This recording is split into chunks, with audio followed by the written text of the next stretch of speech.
From another shocking elimination, here's a contestant that had everyone talking. People started slamming Joe for discriminating between cultures. Well, of course, according to him, Italian is everything supreme, but maybe it's just another frog in the pond story. Sadly for Slim, her proficiency in Asian flavors, although impressive, wasn't enough, especially to impress Joe. Either way, the Passion Fruit Challenge revealed Slim's struggle with non-Asian cuisines and highlighted a significant gap in her culinary skills. To make things worse, they set the stage for a turbulent journey ahead. We'd spend 6 to 8 hours trying to get a stock like that. You've done it in 1 hour. As the competition progressed, Slim had bigger fish to fry than passion fruit. The challenges were only getting more diverse, and the more they did, the more she started running into trouble. Versatility at this point was crucial. I don't like it. But Slim struggled to keep up, and instead of trying to improve her game, she ended up ignoring the judges' advice altogether. And well, that was the last straw for the judges. Slim had to leave the competition quite abruptly, simply because she couldn't adapt to Joe's demands. Speaking of, how do you think the other Asian contestants did on the show? We had Bowen, we had Subha, there was Krupa, and there was also Ahran, and of course there was Christine Ha. How would you compare Slim's performance to these contestants? Make sure to let me know in the comments below. Meanwhile, let me walk you over to Season 5, when Corey presented a dish featuring fried chicken with a side of potato souffle. However, Chef Ramsay was about to end his whole career. Here we have... As Corey nervously placed his creation before the judges, Chef Ramsay raised an eyebrow at the sight of the rustic fried chicken paired with a delicate potato souffle. Safe to say, he doubted that this guy had the slightest idea what he was doing. Play on the souffle. But in the blink of an eye, the sound of shattering porcelain echoed through the MasterChef kitchen, freezing everyone in their tracks. But it was what he said next that was the biggest stab in the back. Broke the plate, my apologies. The dish was broken way before that. However, Chef Ramsay decided to grab a fork and eat through the scattered shards. Talk about determination. I mean, somehow, he always manages to surprise me. Up next, Luca Manfe's journey in Season 4 was nothing short of remarkable. From the get-go, he showcased not only his culinary skills, but also his determination and resilience in the face of challenges. And the longer the season went on, the more Luca demonstrated his passion for cooking and his ability to think creatively under pressure. His victory in the competition solidified his place in the culinary world and marked the beginning of an exciting chapter in his career, but that didn't mean he didn't hit a few roadblocks along the way. During a restaurant challenge, contestants were tasked to cook in a professional kitchen under the watchful eye of none other than Chef Ramsay himself. I'm behind, guys. Come on, Luca. Facing a tight time constraint, Luca had a decision to make. He could either serve a raw burger or walk up to the front empty-handed. Luca was thrown into a dilemma, but he made the obvious choice. 3, 2, 1. But as you can probably guess, Chef Ramsay was puzzled. He couldn't believe his eyes. I just touch it. It's still moving. It's that raw. That was brutal. Chef Ramsay at his best. But hey, the dude decided to rise to the occasion. With every episode, Luca's growth as a chef is a testament to his talent, perseverance, and ability to thrive under pressure. By the way, after his stint at Hell's Kitchen, Luca went on to publish his own cookbook, allowing him to share his unique culinary perspective with the world, and boy, was it a success. But here comes an incident from Season 3 that sparked outrage and brought the issue of misogyny and disrespect towards women straight into the MasterChef platform. So, I'm talking about what happened during a military-themed cooking challenge. If ever there was a time to flash a nip, ladies. Now, you know Ryan? The jerk with the biggest ego that season. Sadly, he resorted to making highly inappropriate and demeaning comments towards his fellow contestant, Monty. Can you believe it that he actually urged her to flash the judges after they had finished tasting the food? Now, I'm not sure if he even gave it a thought before uttering those words. He probably thought he came off as a cool dude, but that's not what happened. Show them your nipples. That'll get us more votes. Monty shot right back at him. I mean, it might have been quite relieving to get years of frustration off her chest. Ryan probably chose the wrong opponent because Monty wasn't showing any signs of backing down. And well, she had the internet on her side. Comments started pouring in condemning Ryan for his poor behavior. Some viewers even pointed out that the real people to blame is Gordon himself, along with the other judges for allowing such behavior on such a prestigious platform. But come to think of it, maybe they couldn't hear what he said properly. Or maybe, who knows, they just didn't want to blow it out of proportions. But how do you think this incident should have played out? Should the judges have called him out or perhaps disqualified him from the show? Make sure to share your thoughts in the comments below. But here comes another moment from the show where a clash of egos took center stage. Yup, I'm talking about Elizabeth and Leslie, and that's a rivalry we never saw coming. I've never said anything to you, Elizabeth, never once.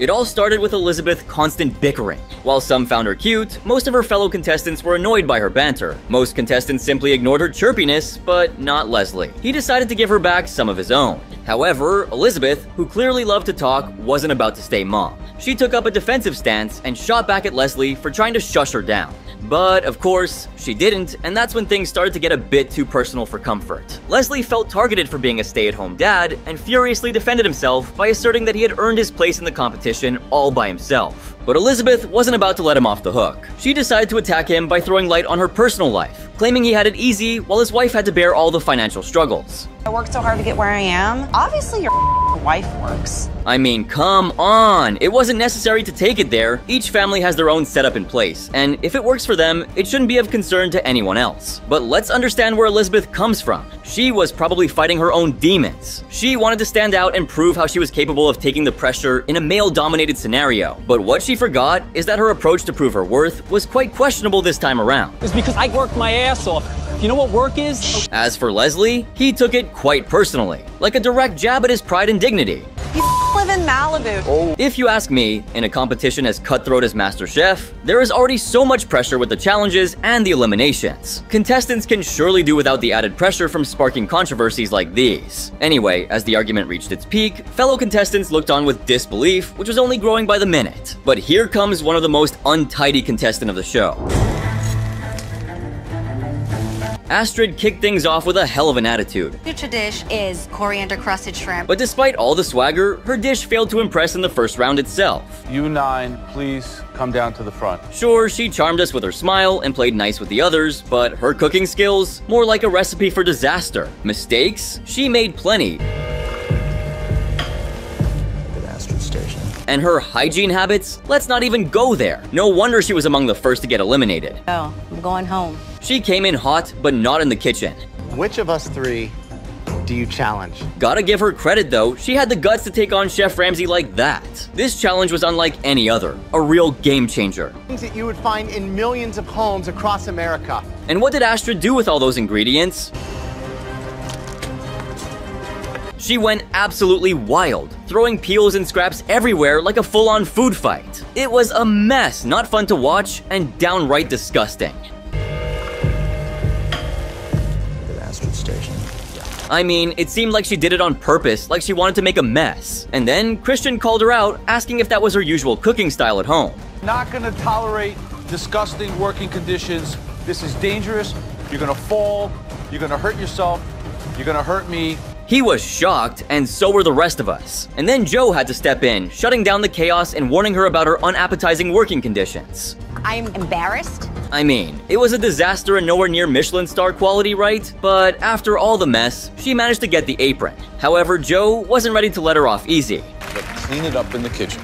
Out of the 3. He gave her a stern warning, saying she would have been fired on the spot if it were his restaurant. He was ready to put up a fight, that's for sure. But this next contestant got on everyone's nerves, including the viewers. I don't understand. She's been nice to you, but very cavalier attitude. Ah, Howard, where have you been? See, Howard's cooking skills were more akin to a disaster movie than a cooking masterpiece. I mean, I'm talking about an epic fail, guys. I'm not one to throw shade, but Howard's cooking game was, well, barely passable. But as we all know, when people think they've got it in the bag on this show, it's always projection. And it wasn't just a lack of skill. He was also arrogant, condescending, and had a knack for slacking off while his teammates were busting their tails. I mean, he'd swan around the kitchen, acting like he was the next Gordon Ramsay, but his dishes? More like dog food. Maybe worse. Anyway, the dude was all smiles during team challenges, but when it came to flying solo, his dishes were consistently subpar. I mean, his best efforts looked like the bare minimum. It was like he was phoning it in, expecting everyone to be impressed by his, I don't know, magic powers or something. Did you disappear into the library for half an hour? No, I did not. Well, Howard thought he had Chrissy's number, but really, he was just projecting his own failures onto her. Chef Ramsay wouldn't even take a bite, and Joe, well, you know he was gonna give him a good tongue lashing. I don't know what to say. I mean, come on, Howard. You're not fooling anyone with your half-baked dishes and attitude. Joe went off on Howard, reminding him of the lofty standards he'd set with his grandma's cooking. I went out and told everyone how good you were. Absolutely. But things took a turn for the worse when Joe essentially called Howard's dish this. This is a waste of our time. Huh? A waste of space on the plate? Yeah, Joe was on fire that day, and Howard was on the receiving end of a serious tongue lashing. I'll put you out your misery. Absolutely not, Chef. But that's the best you can do. Lucky for Howard, Sasha took the fall instead, getting eliminated in his place. Your depth on that dish, because it doesn't taste nice at all. But Howard's troubles were far from over. He had another epic fail in the second mystery box challenge. So your station looks like a disaster. I hate. He thought he was serving up top-notch sashimi, but Chef Ramsay knew better. The fish was as raw as it gets, and not in a good way, obviously. Plated raw fish. I mean, it was a disaster waiting to happen. Chef Ramsay didn't even need to taste it to know it was a failure. Even without tasting it. Fish that don't separate properly? It's like Howard wasn't even trying. You can bet your bottom dollar that didn't go over well with the judges. And man, you won't believe what happened next. Joe didn't just give Howard a stern talking to, he took matters into his own hands and tossed Howard's dish straight into the trash. Or what sends you home. I mean, it was about time someone did something, but Howard didn't learn his lesson, and later in the season, he tried to redeem himself with his agnolotti. I didn't grow up in Italy like I grew up in San Diego, where... But things got spicy when he presented his dish, admitting his plating skills were subpar. Plating isn't that great, but hopefully the flavors come together. He hoped his flavors would save the day, but Lydia wasn't having it. For jalapeno, braised chicken, and then it's spiced with a little cumin. Yeah, cumin is a spice that is not... She called out his dish for tasting like a pepper mill explosion. What I got here is a mouthful of peppers. Okay. And then Joe stepped in, calling out Howard's cavalier attitude and accusing him of being clueless and making excuses. She's been nice to you, but the whole thing with you is you have this very cavalier attitude. But that's when Howard tried to defend himself, but Joe saw red. Playing this game properly is really annoying. I mean, He accused him of arrogance, refusing to admit mistakes, and even called him a narcissist in denial. Cook who can't boil is a narcissist in full denial. Thank you for nothing. Talk about a verbal beatdown. Howard was served a plate of humble pie that day, but Howard didn't take Joe's criticism lying down. In his confessional, he fired back with some choice words for Joe and doubled down on his excuses, saying the competition was about flair and finesse, not just copying someone else's dish to win. Competition about flair, about finesse, about creativity, not about copying someone else's so you can win $250,000. Damn! The guts? But in the end, Howard's lack of passion and denial spelled his culinary demise. And let me tell you, the judges didn't go easy on him. This lady has spent nearly 6 decades creating. That was one humiliating elimination. I got here, and I got an apron. The judges saw right through his act, and his elimination was as surprising as a sunrise. Sometimes you just gotta know when to hang up your apron and call it a day, right? Better luck next time, Howard. Now, online, opinions are all over the place about Howard. Some think he should have been kicked off early, while others feel for the guy, saying he seemed like he was giving it his all but just couldn't keep up. And then there's the debate about Joe being harsh on it. It's a mix of people feeling sorry for Howard and others thinking he just wasn't cut out for the competition. But what do you think? Should Howard have been given more chances, or was it time for him to go? Let me know. To vote on her season, I've got someone waiting in the wings that's got her beat. But anyway, on to the woman herself. Sure, she had skills, but her attitude... Mac and cheese and the shellfish would go well together at all. But strawberry, definitely go with it. I honestly have never instantly hated someone so much, and he's just an epic fail at cooking. Can't wait till you go home, Howard. Yeah, let's just say it wasn't the best. She came across as a hater right from the start. From stirring up drama to serving up sass, she was the talk of the town for all the wrong reasons. Go home, Howard. Why do you think Natasha picked langoustine? The trip us up, especially Why? because she hates me. She hates you. Oh, absolutely. Why would she hate you? I have no idea. You don't even know each other. Exactly. Good balance of flavor. Rich. It's good. Thank you. Man, she was the ultimate villain. But you gotta admit, her cooking skills were off the charts. And the drama she stirred up? Total game changer. Like, seriously, what more could you want in a show? Not surprising why the contestants couldn't stand her. I was a tomboy. Bree would be like the quiet one. Eddie would be the athlete. Howard would probably be one of the cool guys. James would be kind of the oddball. And Christy would be the loudmouth. I have more enemies than friends because I never kept my mouth shut. But if I have to pick a few instances from the show where she was undoubtedly intolerable, then I have to pick this moment between her and Jordan. Remember when Jordan picked Chrissy for his team, thinking he'd assert some authority? I can stick my foot down as hard as she can, and I'm not scared of her, because I'm gonna show her authority, and she's gonna listen to me. So Chrissy, why don't you walk on over here? Everybody's scared of my mouth. Everybody thinks I'm kind of like going to take over. Let's go, you son of a bitch. And people don't like that. Oh well. Jordan saved Howard and James, then pulled the classic move and saved himself. However, Chrissy wasn't having it. That was a bitch move. In my neighborhood, that'd get your ass kicked. Captain goes down with the ship. I think it's stupid to not save yourself. You're gonna go down with your ship? Well, I'm not a captain of a ship. I'm a captain of a team that is no longer a team. Chrissy, let's go, please. What's more, she'd just lash out at her whole team without giving a damn. Oh my God.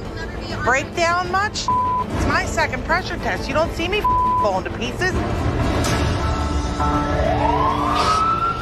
Everyone just calm the down. For sakes. Thank you. Thank you. At one point, we felt she's only there to be critical of other people. Like this one time, her comments over Natasha's cooking. Natasha's Eggs Benedict looks the worst. I don't know what happened with her hollandaise, but it's bad. It's really bad. Love her or loathe her, Chrissy made MasterChef history with her fiery temper and no-nonsense attitude. And as for the viewers, it seems like opinions about Chrissy for MasterChef are quite divided, with some viewers finding her entertaining as a reality TV villain, while others see her behavior as toxic and unacceptable. Either way, her abrasive personality and confrontational attitude definitely made an impact on the show, whether viewers loved or hated her. Now, moving on. Meanwhile, let's move on to someone else who had a very different experience in the competition. Shanika, oh man, where do I even start? I mean, she wasn't afraid to speak her mind and bring the heat in her cooking. My name is Shanika. I'm 34 years old. But let's be real, she rubbed people the wrong way. Like, who didn't she butt heads with? Everybody up there on that balcony. She was confident, passionate, and skilled, but also came across as a lone wolf with negative vibes. Maybe you made some friends, maybe you made some enemies. She wasn't afraid to show her displeasure, like when she wasn't happy with Chelsea being captain. I guess a little anger got in me. And oh man, don't even get me started on her no-filter attitude. She was like a walking truth bomb. Who don't I want? Yeah. Miss Shanika. I don't like her in the kitchen. No wonder people hated her. And of course, Judy was on the receiving end of her passive aggression. Junie, you're not making sense right now.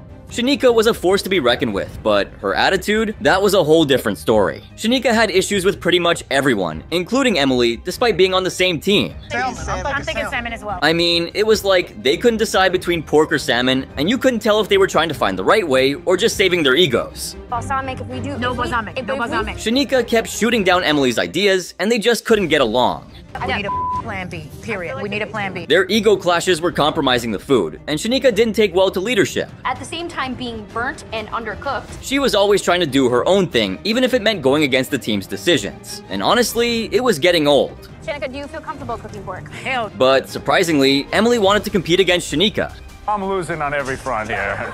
And boy were they both determined, despite the challenges. I know that I'm strong, and I'm determined. And gotta give it to Emily, she took on the challenge even though she was allergic to the main ingredient. That takes guts right there. I mean, who does that? Emily, that's who. She's a real trooper, even if she and Shanika didn't get along. But guess what? Amidst all the drama and chaos, there was one constant, Shanika and Emily coming at each other's throats. Overstayed her welcome.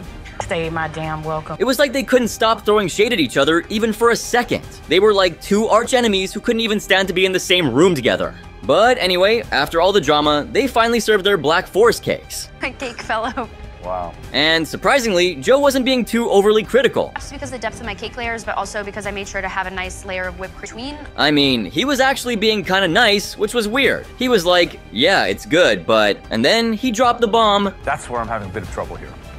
But before that, Emily's reaction was priceless.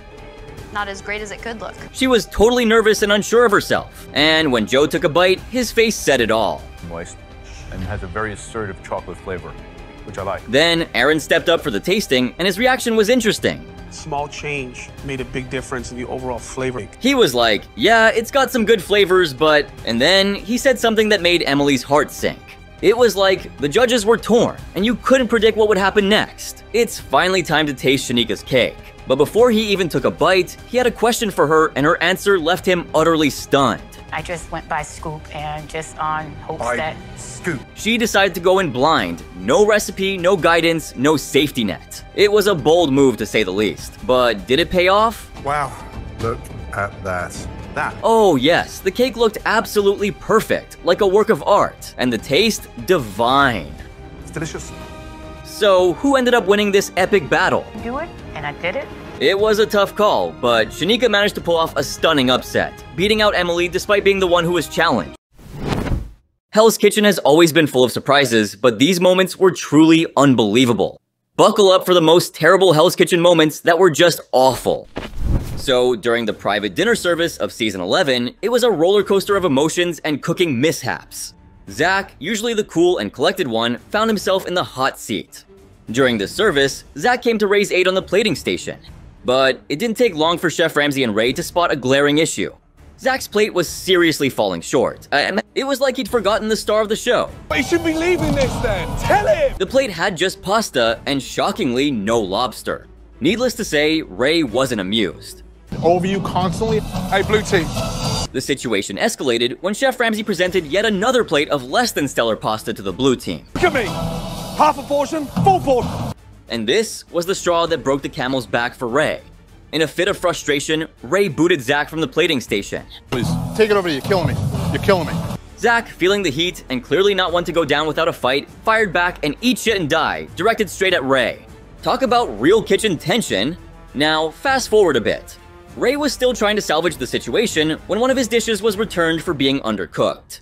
In a last-ditch effort, Ray asked Zach to finish the lobster in the butter. But we all know Zach wasn't one to let bygones be bygones.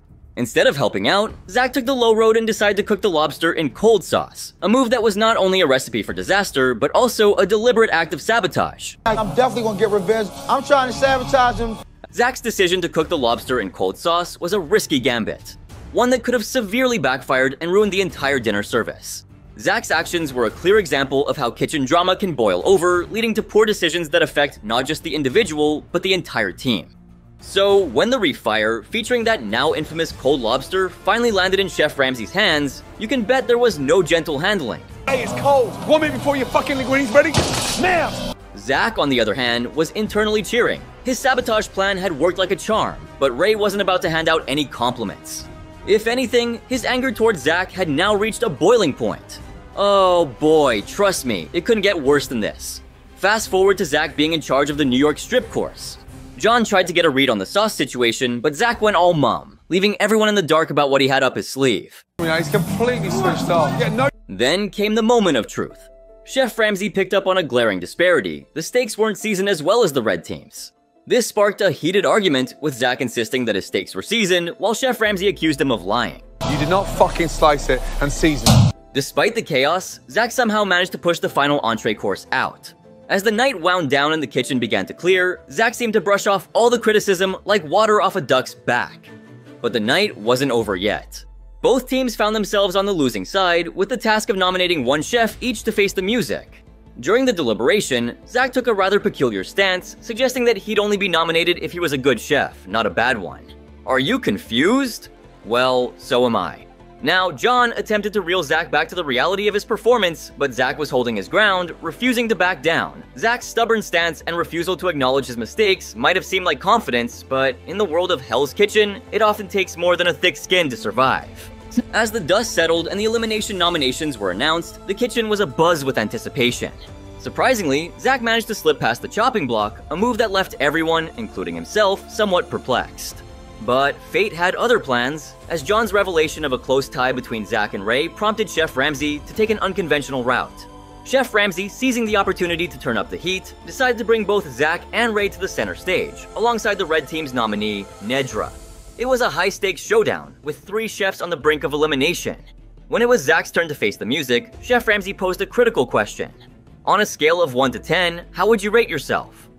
Now, that would have been my cue to get my act together, but Zach was different. Undeterred by the pressure, he confidently declared a 7, suggesting he felt he was above average, but still had room for improvement. Talk about confidence. However, Chef Ramsay, known for his sharp eye and even sharper tongue, wasn't easily swayed.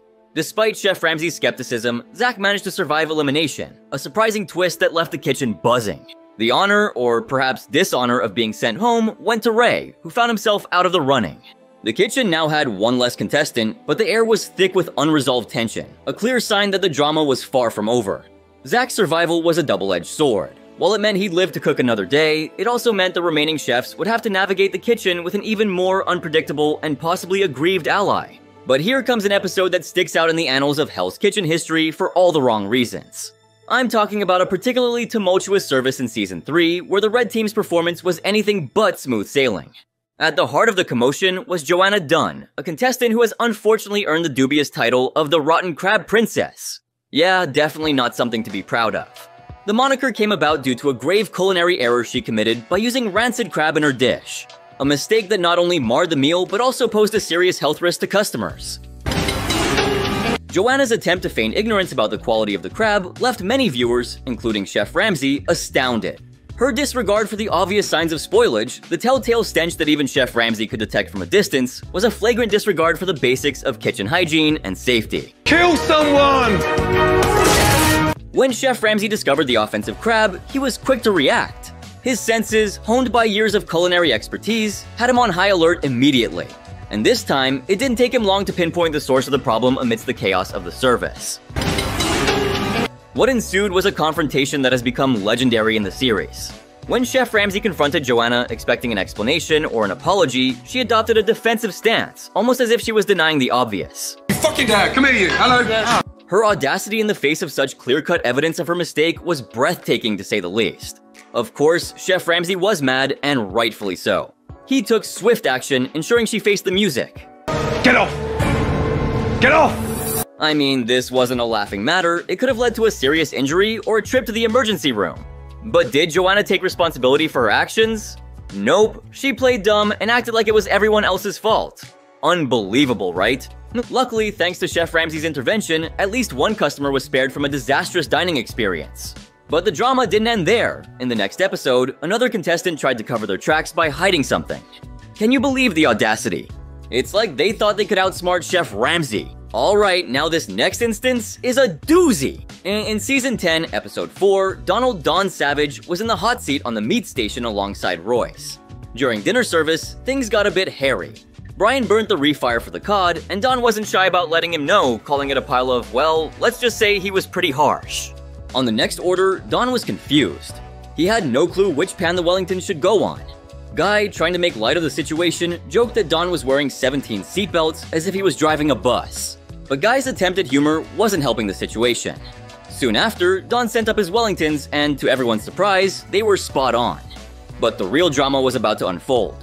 On the next order, as Don sliced into the steak, Royce, his teammate, noticed something major. The steak was raw. Cut a raw sirloin. Despite Royce's concerns, Don, in a move that can only be described as defiant, ignored him and sent the steak out, claiming it was perfectly cooked. Blah, blah, blah, blah, blah, blah, blah. And if that wasn't enough, Don decided to add a little insult to injury, making fun of Royce in the process. Talk about a double whammy, right? But this is where it gets interesting. Chef Ramsay soon found out the obvious. Not pink like it should be. Can you believe it?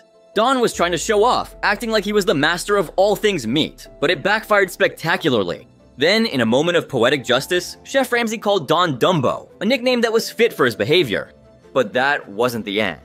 Don was repeatedly calling out 1 minute on the refire, but honestly, it was like he was stuck on repeat for the last 3 minutes. Fuck off! In the end, when Don finally sent up the refire, they were all medium well. Chef Ramsay was not pleased, berating him for keeping everyone waiting for so long. So, what happened next, you ask? Well, nothing unexpected. Don got the boot out of the kitchen. Poor Donald, but honestly, he brought it on himself with his antics. But the next one is one of the wildest moments from the show, I'm not kidding. So, we're heading into a frenzied dinner service from Season 20, Episode 3, where Alex Lennox and Antonio were manning the meat station. Things took a disastrous turn when Kevin made a rookie mistake, jumping the gun and cooking scallops way too early. I'm feeling it a little bit. I can't eat that. I mean, come on. How many times have we seen this happen? You'd think they'd learn by now. And, of course, Chef Ramsay, who's witnessed this exact scenario play out countless times before, was furious. And the blue team finished with their punishment. Like, can you blame him? It was chaos in the kitchen, and someone had to keep these contestants in line. First, he got slammed with a garnish fail courtesy of Jay, which had him freaking out about the meat station's workflow going up in flames. Can't stop raving about them. Oh my god. But surprisingly, his New York strip got a thumbs up from the judges. Crisis averted, I say. But Alex got a little too cocky and decided to tackle the chicken solo, thinking it'd be a cakewalk. Chicken one duck. I quit. Oh, how wrong he was. He's gonna be our conductor, and we're just gonna sing to him all night. The chicken was as raw as his emotions after getting ripped apart by the judges. And of course, the whole team got an earful for it. In the chaos of refiring dishes, Alex was frantically seeking a second opinion on the chicken. But when Trenton suggested cooking it for another 9 minutes, Alex was less than enthusiastic, like totally unimpressed. Oh no, off. He's asking what ticket we're on. Finally, the entrees made their way back to Chef Ramsay, who had been waiting for this moment with bated breath. Or should I say, restrained frustration. He sliced into the chicken, and oh boy, it was a sight to behold. Or rather a sight to cringe at. And you know, like, it all comes down to timing. The chicken was so raw, so pink, that Curtis Stone could allegedly spot it from across the room. In fact, Marino couldn't resist throwing shade, quipping that he could cook a better chicken himself. And that, guys, was the final straw. Chef Ramsay had enough of the men's kitchen antics and gave them the boot, literally. They were out of the kitchen and likely out of the competition. After the blue team's epic fail of a service, they were left with the unenviable task of choosing 2 team members to send to the chopping block. Back in the deliberation room, Alex took the spotlight, reminding the guys about his failed attempt to get a second opinion on that disastrous raw chicken. But Trenton wasn't having it, calling out Alex's deflection tactics. 9 minutes. 9 minutes. However, Alex was quick on his feet, shifting the blame to the other stations, namely Jay, for their poor communication skills. Jay, to his credit, owned up to his mistake, but refused to take the fall for the raw chicken fiasco. A little redemption, let's go! That duck is good to go. But, in a shocking twist, the chefs decided to throw Jay under the bus anyway. Talk about a twist. Despite his efforts to shift the blame, Alex found himself in the hot seat as the blue team's first nominee, with Jay following closely behind. Chef Ramsay wasted no time getting to the heart of the matter, but Jay refused to back down, pointing fingers at Alex and his station for the communication breakdown. Peyton? I say Jay and Antonio. Now, this is when Alex fired back, insisting that the real issue started with the chicken orders themselves. He claimed to have communicated the temperature to the team and was confident in his ability to cook chicken. But Chef Ramsay wasn't having it. At this point, he was wondering if the entire team had even handled chicken before. I said we gotta nominate. Chef Ramsay was on a mission to uncover who had given the green light for that dangerously undercooked chicken to be sent out. Let's take a vote. Who are we gonna nominate? And that's when he turned his attention to Antonio, placing the blame squarely on his shoulders. But Antonio was quick to defend himself, denying any involvement in the fiasco altogether. That as well, man. I mean, I guess. It seemed like everyone was pointing fingers, but no one was taking responsibility. But just when you thought the blame shifting couldn't get any wilder, Alex suddenly switched gears and pointed the finger at Trenton, claiming he was the mastermind behind the mess. Meanwhile, Chef Ramsay was on the verge of a kitchen-induced nervous breakdown, trying to keep up with the ever-changing narrative. We gotta like sit out here and sing Kumbaya? But in a shocking twist, Trenton vehemently denied everything about the chicken, leaving Chef Ramsay even more perplexed and frustrated. It was like a kitchen version of he said, with no one willing to own up to their mistakes. As the tension reached a boiling point, Chef Ramsay needed a brief timeout to collect his thoughts. When he returned, he demanded the unfiltered truth from the 4 nominees, who were still bickering over who was responsible for the chicken debacle. Meanwhile, the female contestants breathed a sigh of relief, grateful to be out of the line of fire. Jay? However, once again, Alex tried to shift the blame. Jay seemed to be struggling on the garnish station. But this time, he pointed to Sam as the one who brought up the raw chicken. But Sam was quick to deny any involvement, and Chef Ramsay had had enough. He zeroed in on Alex, demanding the real story behind the infamous chicken. And finally, Alex came clean. Is that right? The meat station screwed the garnish station tonight. And well, that's how Sam found himself under the elimination spotlight. But he wasn't done yet. In his defense, Sam claimed he didn't cook the chicken, but merely retrieved it for Alex. With the chicken saga finally resolved, Chef Ramsay gave Alex a mere 10 seconds to plead his case. Alex refused to give up, and also expressed his determination to stay in the competition. And well, what do you know, Alex was spared from elimination. Talk about a close call. But the real question on everyone's mind was, who would be the one to get the boot? Well, let's rewind to those initial nominations. So, who else was on the chopping block besides Alex? Ah, yes, it all came full circle to Jay. Come up here. After all the finger-pointing and blame-shifting, Jay ultimately took the fall for the team's disastrous service. Chef Ramsay had no choice but to bid him adieu. And that's how Jay's culinary journey came to an abrupt end. So, yeah, I think you get the gist of this video. Chef Ramsay doesn't take kindly to liars. Not in his kitchen, but there was this contestant in Season 2 who thought he could bend the rules to turn his team's bad luck around. Let's just say, it didn't exactly go as planned. I'm talking about Giacomo, who was assigned to the meat station in episode 3, and boy did things get spicy. So Giacomo had some concerns that led him straight to sous chef Scott. This oven is cold. It's coming out cold. Turns out, the oven decided to act up, not heating up properly, and you won't believe what caused the issue. Get gas on, stupid! Why is the oven not on? But sous chef Scott wasn't about to buy it. He let loose a string of colorful words, basically telling Giacomo he messed up big time. Yeah, let's not forget, we're talking about sous chef Scott here. Anyway, sometime later, Chef Ramsay asked about the duck's doneness. Not pink at all, chef. Nowhere near it, donkey.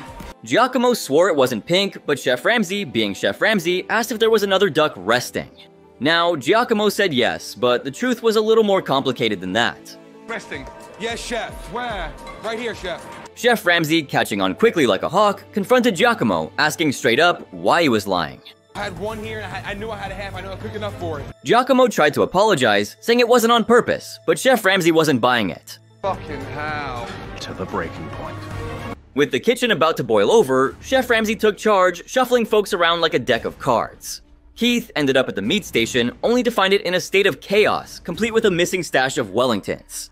Can you imagine his frustration? I don't even know what Giacomo did in there. Everything was overcooked. 3 hours of struggle, frustration building up like a pressure cooker, and Chef Ramsay had enough. He shut down both kitchens. In the aftermath of the chaos, Chef Ramsay didn't mince his words about Giacomo's performance. Hello, Dirtbrain. Why is the oven not on? So, after the kitchen chaos, the blue team had to face the music. They were up for elimination, and the team had to pick someone to go home. Sounds like a tough spot to be in, right? Giacomo, still in it to win it, refused to believe it was his time to leave. He was convinced that with a few adjustments to his meat station mishaps, they could have turned things around and won. When it was time to throw someone under the bus, Giacomo tried to shift the blame onto Tom. But hey, what goes around comes around. Tom retaliated by nominating Giacomo right back. In his defense, Giacomo vowed to learn from his mistakes and vowed to dig deep, finding a new level of determination. But Chef Ramsay had made up his mind. Giacomo was out, deemed the weakest link of the night, with his lack of kitchen basics really standing out, from the oven fiasco to fibbing about the duck breast. Giacomo, in his exit interview, couldn't believe he was the one packing his knives. He made it clear he wasn't one to give up easily. And in a parting shot, he called out Tom, saying Tom had a habit of throwing in the towel. Still, Chef Ramsay's closing words put things in perspective. Before you even dream of running a restaurant, you've got to make sure you know how to cook. Giacomo? He was lost, seriously lost. Well, I don't think I could have summed up Giacomo's journey on the show better. I mean, it's a tough lesson, but sometimes you've got to know your basics before you can master the game. Definitely puts a new spin on the term Hell's Kitchen, given the level of drama this chef managed to create. No, I said I hope it tastes good, because usually your food doesn't taste good. My food don't taste good? No. Usually, so hopefully this tastes good this time. You're full of shit, man. For now, let's get things started with Suzanne from season 6. As much as everybody can't tolerate me, I can't tolerate them. Well, no doubt, she was an annoying know-it-all. Shut up already. I cooked it with the onions to create kind of a gravy. Plus, to top it off, she had a terrifying lack of self-awareness. For one, she constantly butted in her teammates' work. Suzanne has to put her fingers in everything. And then, she was a huge pick-me. So fucking catty, I swear to God, is making me crazy. I mean, you gotta listen to what she said in an interview she gave post Hell's Kitchen. She blamed the entire red team for her downfall. Girls are catty bitches and that's never gonna change. I don't know if it's the need to be liked and accepted all the time, especially by a male figure, but the bottom line is, girls don't generally work well together. I mean, one way, it's good to see women doing well in areas dominated by men, but that doesn't negate any of her wrongdoings. But how did we get here? Well, before tasting the signature dishes, Chef Ramsay introduced a new rule change. For the first time ever, the signature dish challenge would be conducted as a regular team challenge. Red team's signature dishes will go head-to-head with the blue team's signature dishes. Suzanne was the first chef from the red team to have her dish, Fontaine risotto judged by Ramsay, facing off against Dave from the blue team. Food is classical, my food is perfect. I can kick anybody's ass. Yeah, we'll see about that, because Chef Ramsay immediately noticed something off. And before I start to taste it, the rice looks undercooked. But Suzanne arrogantly disagreed. I definitely don't believe so, at all. When Dave tasted it, he agreed with Chef Ramsay's assessment. What does that taste like? It's a little chalky. But Suzanne refused to accept the criticism. He's absolutely unmistakably wrong. Well, he went on to dominate the whole season and is absolutely unmistakably one of the best winners the show has ever seen. So I'd say his palate is definitely better than yours. The final blow came when Chef Ramsay spat out the risotto, confirming that it was, in fact, as undercooked as it looked. I'm telling you, that is undercooked. Should have judged that book by its cover. Eventually, the red team lost. During the punishment, Suzanne confronted Tenille in the kitchen, leading to a pretty awkward moment. Stop dictating what to do. Like, get out of here, I got it. This was the moment their rivalry kicked off in full force. During the third dinner service, Suzanne was at the garnish station. At one point, she told Tenille she was using too much oil and even poured some out herself, which Tenille did not appreciate. No, don't touch anything, please. Get off my station. Leave my stuff alone. I mean, you see it, right? Tenille had a point. And see, even when you're absolutely sure you're right and need to give an instruction, there's a way to do it gracefully, but not her. It's very difficult to have this responsibility because I gotta narrow it down to 2 and I have too many choices. During the fourth dinner service, she was on the meat station. Right from the start, she annoyed Tenille by giving unsolicited instructions, ironically, on the risotto. Suzanne, I have a system. Get out of my ear. Stop touching my pants. And just to clarify, I am with Tenille here, by the way. Suzanne, just back off.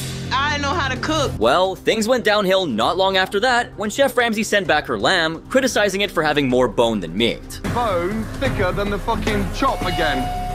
It ended with him giving her a lecture on piece sizing. You're asking me to serve that? Yes, chef. When I want a lamb cutlet looking like that. And, well, that's how the red team once again lost the service. But Suzanne wasn't about to let it go. She questioned the loss by asking Chef Ramsay that will make you question her intellect. Like, really? First of all, okay, I'm telling you, straight to your face, you lost. I got secondhand embarrassment just by watching this. One more member, damn the men. They did it with 11 arms. So play by play, take it on the fucking chin, end the fucking story. I mean, why stand there questioning Chef Ramsay's judgment man? That was fucking balls the size of church bells to say that. But guess what Chef Ramsay did? Play for her, you're a dumb bitch. Well, during the Welcome Home Planning Challenge, Suzanne was called into Chef Ramsay's office with Robert to discuss the sergeant's wife's desired menu. All right, if you had to name maybe your favorite dish that you absolutely can't live without at this party, what would they be? Grilled lobster tail. Okay, great. Afterwards, she confidently stated that she had some ideas in mind. Uh-oh, you saw that her picky leadership style was frustrating her teammates during the challenge. She never really communicated what the guest of honor wanted in their menu, but insisted on having complete control over the ideas while expecting the red team to execute them. You know, I just came up with the structure, and then all they had to do was execute it. What's more, she arrogantly dismissed the blue team's macaroni dish when she saw it. I mean, she's so played out. I mean, come on. But let's see how they fare. Hands down, blue. Excellent. Well done. 1 point to the men. The score was tied, and it was up to her to score the win.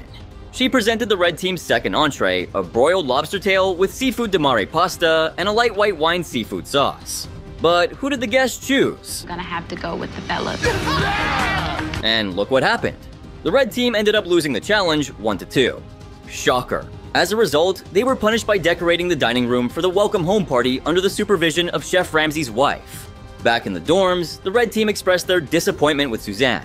They felt she failed to provide crucial information, and, well, they weren't wrong. Susie didn't communicate key words to us that would have been important to our win. We never heard the word soul food. One thing led to another, and Suzanne and Tenille had a heated argument over her poor leadership. Well, I can make a jambalaya sauce for the pasta. But I think that my pasta was just fine. The following service, during prep, Suzanne noticed her teammates were alienating her, which she found frustrating. Live with all of these girls and they say things in code to each other. It's nice. I mean, what's surprising?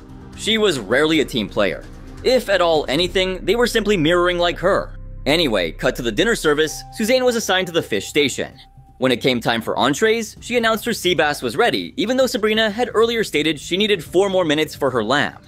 4 minutes? Yes, chef. I'm ready, chef. We need time on the lamb. I mean, why couldn't they just work together? We gotta go together, man. We gotta I understand.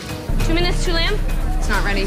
Come on, let's go, let's go, let's go, let's go! Chef Ramsay too was concerned about why the team wasn't working as one. The tension continued when Suzanne stalled the red team on a ticket due to her sea bass. I need another minute. Sorry. Stop. That fucking... But then, she accidentally broke it. Sorry, guys. Chef, I killed the table. Take the fucking tray back. Fantastic. Well, Chef Ramsay forced the red team to start over and handed Suzanne the entire tray. Fuck right off, yeah? There you go. Hey, it's you. There you go. Take it back. That's when Tennille accused Suzanne of sinking the team, which, by the way, she did. You guys, I can't have my station be a fucking dump pit. Sometime later, she asked Amanda for help on the fish. In the pan. Okay. Do them fast, man. I got it. But when their attempt came out ice cold, Suzanne completely shifted the blame to Amanda. Amanda, I'm sorry. Who's running the fish? I had it on the stove, she put it up, she was basting it. It was her station. Way to be a leader, I guess. And then she wondered why her team wasn't exactly a fan of hers. Well, eventually, the red team lost the service, and Tennille was crowned best of the worst. You don't know how to work as a team member. And so, get the fuck out of my face. You going home, girl. Yeah, no points for guessing how they reacted here, telling Suzanne she'd be nominated for throwing teammates under the bus and being a lousy team player. High time in my book. Really, is that how it went? Why? You're already at the pass with your food and just can't go, but you're forcing us to go. Suzanne, of course, disagreed, but the rest of the team sided with Tennille. Ready in 2 minutes. Chef will be ready in 3 minutes. We'll be ready. That's what this is about. Tennille was absolutely right here. But, like, when isn't she? Suzanne clearly only thought about herself. Come nomination time, Tennille put her on the chopping block first, followed by Sabrina, and eventually, Amanda joined them too. But you won't believe the kind of curveball she was getting ready to throw.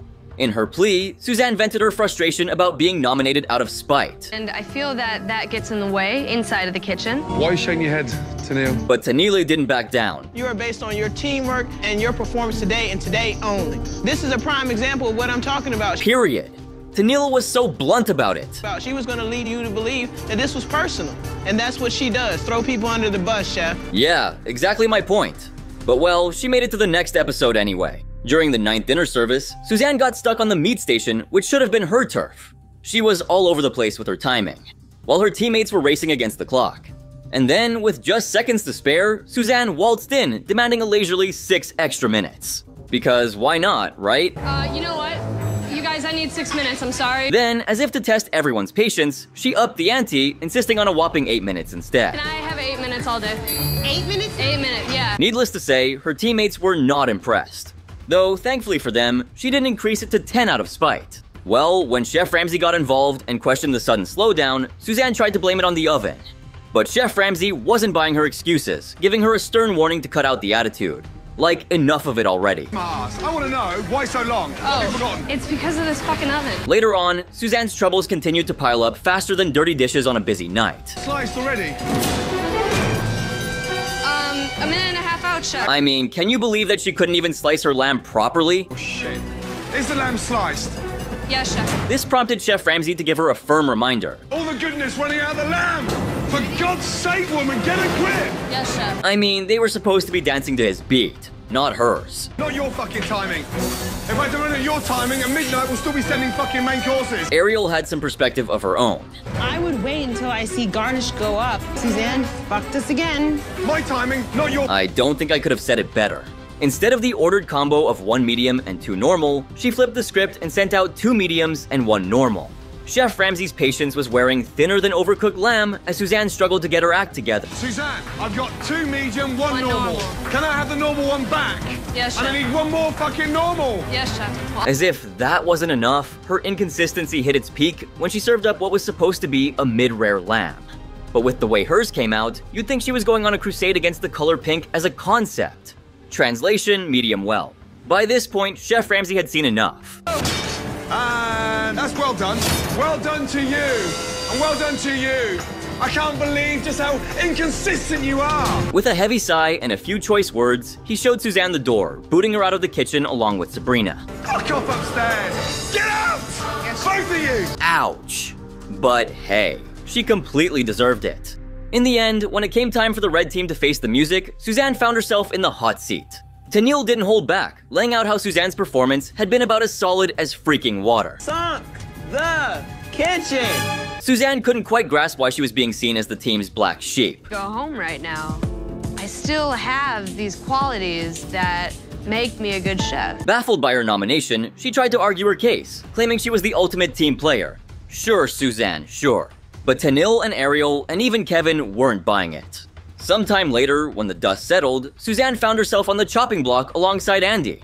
And this time, Chef Ramsay was pulling out all the stops. Oh, I do know how to cook. I do know how to cook meat. I know how to cook every station in here. How can you say that with a smile on your face? But her reaction was firm. She stood her ground, insisting she could handle any station thrown her way. Still, Ariel and Tanila weren't convinced, considering she had screwed up every single station she'd ever touched. And it was easy to read between the lines. The red team would be better off without her. Help me here. Or are you better without her? Yes, Chef. Yes, Chef. And what do you know? Chef Ramsay granted them their wish. Yes, Chef. Yup, she was the blue team's problem. And well, back in the dorms, she got a cold as hell welcome from her new team. Okay, Suzanne, let's get one thing straight. We're not happy about this. We'll let you know that right off the bat. We don't want Suzanne one single bit. She needs to listen to what we say, and that's it. The next thing you know, Van and Kevin laid down the law, warning her that throwing teammates under the bus wouldn't fly anymore. Unless she wanted to get crushed along with them. We'll call you out and throw you right under the bus. I'm sure you will. I ain't trusting that bitch to do anything. During the Taste It Now, Make It challenge, Suzanne teamed up with Dave, armed with turbot, calamari, parsnip, and passion fruit to tackle Chef Ramsay's dish. Their collaboration paid off big time, as they nailed the closest recreation to Chef Ramsay's masterpiece, clinching the win for their team. Though that's not saying much, considering I would have probably won that if I was paired up with Dave too. But Suzanne didn't exactly keep her newfound ego on the down low, basking in the glory until Dave gently reminded her to dial it down a notch. Yes, it was. Yes, it was. Suzanne's over there. Oh, I know, Chef. I know. Zip it up. So, what was their reward? They had lunch at the London West Hollywood with none other than Season 4 winner Christina. Suzanne seized the opportunity to pick Christina's brain, firing off questions left and right, barely leaving room for Dave to get a word in edgewise. Don't turn it off. I want to hear that you want to work. Suzanne keeps chiming in and... During the 11th dinner service, Suzanne manned the appetizer station, confident as I think I'd ever seen here. But confidence doesn't always translate to flawless execution. And with Suzanne running point here, I'm sure you can guess what happened. Look no further than the fact that she managed to serve up only 2 portions of tortellini instead of the 3 she needed to. 2 for some reason. Oh, come on. Fucking hell. I know. I don't even know why that happened. Chef Ramsay wasn't impressed, to say the least. 30 seconds. You told him 2 minutes ago, which was 4.5 minutes ago. And that mishap caused a hell of an order backlog. You just fucked me. Hey, Van, yes, 2 seconds. You come here, you. Yes, Chef. So you fucked me on the appetizers and all the fucking entrees that come at the same time. I've got 1 pass. In a desperate attempt to salvage the situation, Suzanne found herself on the pass, responsible for plating dishes when Chef Ramsay and Scott left the kitchen. But instead of stepping up to the plate, pun intended, she hesitated, fearing she'd mess up even more. I don't know if it's right. I'm not putting my name on this. I'm not putting this out. I mean, that was hilarious. But there's more to the story here, so pay attention now. Specifically to what Chef Ramsay had in store for her. You, fuck off, will ya? Get out of it, just get out! But getting booted from the kitchen doesn't mean she was out for good. Because during the 12th dinner service, Suzanne found herself at the fish station. When Chef Ramsay called for the scallops, she came up empty-handed, pointing the blame squarely at Tanil for not providing proper timing. And considering this was the millionth time she had blamed Tanil, you can forgive Chef Ramsay for being short with her. You've got to talk to each other! Despite the shaky start, she managed to get her first order of scallops out, but that tiny bit of luck wasn't gonna last much longer. Her next batch of scallops was a disaster. I mean, look at them. Hurry up! Let's go, let's get another one. 1 portion, fire, quickly! Fire. Hurry up! And things went from bad to worse when she sent out a raw sea bass. Is it? Fuck! Come here, yeah. It's your turn now. And the only good thing to come of it was how thoroughly Chef Ramsay destroyed her over it. That in a fucking sushi bar! Raw! Shit! I mean, to say Chef Ramsay was dismayed would be an understatement. Well, it's not physically possible, it's just not fucking normal. After the chaotic service, he rounded up the final 5 for nominations. Suzanne found herself on the chopping block once again, facing her 4th nomination. Which makes me wonder, can you think of any other chef who has landed on the chopping block more than her? There's one that's on the tip of my tongue, but I'll leave it to you to remind me down in the comments. Meanwhile, let's take a look at her plea. She argued her case, boasting about her focus on technique and perfection. As per usual, but Chef Ramsay wasn't convinced. As per usual. But here's something that was entirely out of the ordinary. For the last 3 or 4 services, you haven't been at your best. And it's only going to get harder. Thank you. Thank you so much. About damn time, honestly. But here's the best part. Let me show you Chef Ramsay's elimination quote. Leave it to the man himself to make it funny and brutal at the same time. She had a blue jacket. She had a black jacket. Now, She has no jacket. Meanwhile, let me go over to this contestant from season 13, the delusionally optimistic Kaylin. Here in my brain, everything's going pretty well. Why am I waiting for pasta? She was in her own La La Land, which is why Chef Ramsay's quote about her makes complete sense. Unfortunately for her, I live in reality. Dream on, Kaylin. So, let's review her performance. During the jacket challenge, she apparently left her reading skills at home. Sausage and tomato mixture on the egg. You're basically making an omelet. No, it's a frittata. She couldn't even tell the difference between those two. Then dropped her spring roll on the floor, as one does. With only one roll left, she had to make it count. I gotta do another one. Taking her single roll to the plate, she faced off against Bryant, who, well, did a whole lot better than her, to put it simply. Chef Ramsay criticized the thing's appearance almost out of instinct. Looks like somebody's chewed that. Squares off against Bryant. And that was a huge part of their 4-6 loss. As punishment, they were handed a hefty delivery of 500 pounds of coffee that they had to grind away by hand. They also had to prep both kitchens for the next service, a double shot of punishment for the red team. But before long, it was the third dinner service, and Kaylin saddled up on the meat station with Deneen. With her Texan roots, she was feeling confident. After all, meat is practically a love language in Texas. And she was so confident that she thought she could handle the whole thing on his own. The meat station. Kaylin, do you need help with anything? No. But her rare lamb was telling a different story. What is that? Raw. Chef. Sorry, Let's go. And well, the fact that she couldn't leave the convection oven's door alone for all of 3 minutes was a huge part of the problem, prompting sous chef Andy to call a timeout. Stop opening the oven! Stop! I need the protein. Move! By the way, her second attempt was also on the raw side. Better, but not there yet. Get it back in the oven. Yes, chef. It's so raw, it's still got its wood on it. And finally, she presented a decent dish on her third try. Yeah, it took that long. But sadly for her, the red team lost the challenge, and it was time for nominations. And of course, Kaylin was in the hot seat. If you had taken the lamb and the Wellington, we would have been even worse off. That's like one of the flimsiest things you could say in your defense. You had a million excuses to choose from, and that's the one that made the final cut. And it got worse, considering she lied a little bit too. Tell me how you felt alone if you didn't even ask me for help. Because you didn't even try and step in. Kaylin, do you need help with anything? No. Anyway, don't ask me how, but she survived elimination that night. During the fourth dinner service, Kaylin found herself on the fish station alongside Ro. And she couldn't make a single decent scallop to save her life. I'm talking to myself, Kaylin! Yes, chef. No. No, I'm not. Yes, I am. No, you're not. I have scallops right here. Despite her gut telling her otherwise, she decided to send them out only for Chef Ramsay to throw them back almost immediately. Under pressure, and now we're rushing out to the window. With 45 minutes into the service, she hadn't figured out how to get even a tiny hint of color on her scallops. Coloring on the bottom. Kaylin's problems cooking scallops has the women stalled on starters. And then she decided to massively overcorrect. I sent them if they weren't Just ready. touch. That's Oh, why did you try to stop? Stop! Damn it. But Chef Ramsay wasn't about to let her off the hook that easily. Sit down. Enjoy your scallops. Then, during the family night dinner service, Kaylin found herself on the appetizer station alongside Katie. Despite her bold declaration to conquer the appetizer station like a seasoned pro, The risotto ain't right. He's gonna send it back. If they get well, her spaghetti was a complete and utter mess. that looks like something that's been left over in the pot wash. Start again. And of course, Katie was the problem here. Obviously. Screwed me hardcore. What the hell? Keep pushing, keep pushing. Then, her second refire was taking way too long for the rest of her team to work around. Just working hard. Working harder. Everything's gonna I die. am working hard, guys. I can't make the pasta. It was quite the sight watching her stall the entire kitchen, honestly. What's more, she brushed off attempts at communication from Sade, convinced she had everything under control. It wasn't until Latasha threw her a lifeline that she managed to get back on track. Yeah, I'm gonna finish risotto, okay? Okay. Nice saucy capellini. Come on, ladies. Yes. In the end, despite her claims of having a stellar performance that night, Chef Ramsay wasn't buying it. Were you okay? Yes, chef. Was that you at your best then? I felt like I did pretty well. As the red team faced elimination, Kaylin was the second nominee in the hot seat, with Katie taking the first spot. In her plea, she defended her track record, citing only 2 rough services and comparing herself favorably to her teammates. This is a very different decision for me.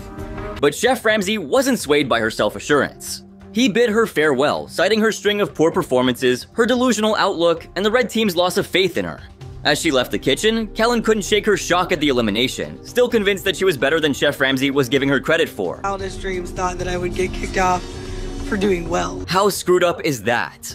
Imagine believing you're too good for a competition run by Chef Ramsay of all people. Well, after her appearance on the show, she returned to her old job at Tillman's Roadhouse as chef de cuisine, and after it closed, she opened her own restaurant, FW Market Plus Table, which, get this, closed after less than a year. Starting to think there may have been a common problem here. She later became operating executive chef general manager at Protein Fit Kitchen and is currently a restaurant consultant. Because those who can't do, of course, teach. Well, anyway, who would you put on the list of the worst Hell's Kitchen chefs? And hey, don't give me the obvious answers like Tavon. Believe me, he's already there. Now, if you enjoyed this video, make sure to drop a like, subscribe, and turn on my post notifications. And if you thought this video was crazy, make sure to check the next video right here. It's even better.